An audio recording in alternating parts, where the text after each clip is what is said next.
नमस्कार दोस्तों, ये जो प्रोग्राम है मन की बात, इसका नाम मोदी जी ने बड़ा सोच समझ के रखा है क्योंकि ऐसा लगता है कि वो इस प्रोग्राम में बोली जाने वाली बातों को सीरियसली एग्जीक्यूट करना ही नहीं चाहते हैं। ये सिर्फ उनके मन की बातें हैं।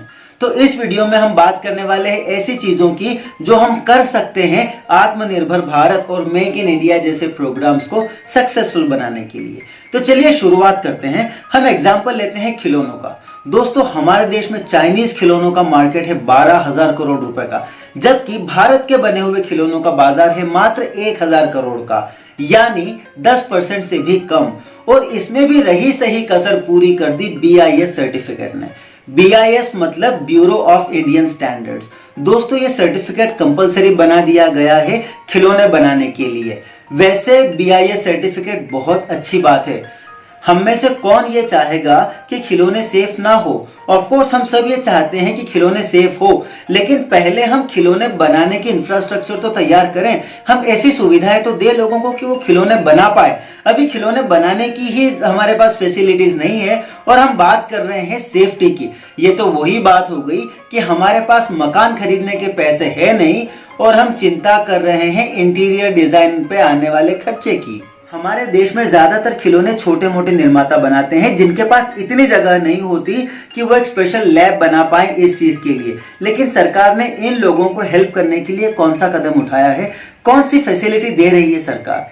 और तो और चाइना से आने वाले खिलौनों पर इंपोर्ट ड्यूटी को 3 गुना बढ़ा दिया गया है। अब देखिए, हमारे देश में खिलौने बनते नहीं हैं और वहां से आने वाले खिलौनों पर इंपोर्ट ड्यूटी कर दी 3 गुना। इसका नुकसान किसको उठाना पड़ेगा? सिर्फ और सिर्फ बिजनेसमैन को। आप चाइनीज खिलौनों पर इंपोर्ट ड्यूटी बढ़ाइए, लेकिन उसके पहले अपने देश में तो खिलौने बनाना शुरू कीजिए। आपने सिर्फ इंपोर्ट ड्यूटी लगा दी, यहाँ पर बन नहीं रहे। इसका नुकसान किसको होगा? सिर्फ उन व्यापारियों को जो इस बिजनेस में हैं। अब उनके पास 2 ऑप्शन बच जाते हैं, या तो वो महंगा सामान खरीद के नुकसान उठाए या फिर अपना बिजनेस बंद कर दे। सरकार को इस बारे में भी सोचने की जरूरत है। और दोस्तों, हमारे यहाँ पर इंफ्रास्ट्रक्चर की हालत कैसी है इसका अंदाजा आप इस बात से लगा सकते हैं कि जब अमेरिका ने चाइना पर टैरिफ बढ़ाए तो वहां से 56 कंपनीज ने डिसाइड किया कि वो चाइना छोड़ देगी, लेकिन उनमें से भारत कितनी आई? सिर्फ 3।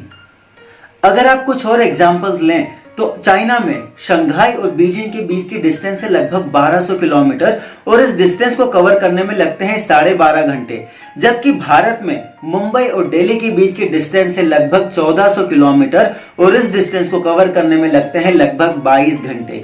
यानी चाइना में एवरेज स्पीड है 100 किलोमीटर पर आवर, जबकि भारत में एवरेज स्पीड है 60 किलोमीटर पर आवर। और आप जानते हैं कि जब सप्लाई चेन की बात आती है तो ट्रांसपोर्ट कितना इंपॉर्टेंट होता है।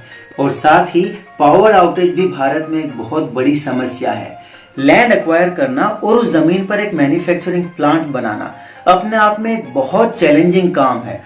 अगली चीज है लेबर लॉज। हमारे यहाँ पर लेबर लॉज बहुत कॉम्प्लिकेटेड हैं, स्पेशली जब एक कंपनी में 100 से ज्यादा एम्प्लॉयज होते हैं तो कॉम्प्लिकेशंस और ज्यादा बढ़ जाते हैं और इस कारण कई कंपनीज थ्रेशोल्ड पर काम करती है। अगर एम्प्लॉय 100 से ऊपर होने वाले होते हैं तो वो हायर ही नहीं करती है। इस कारण से उनकी एफिशिएंसी कम हो जाती है।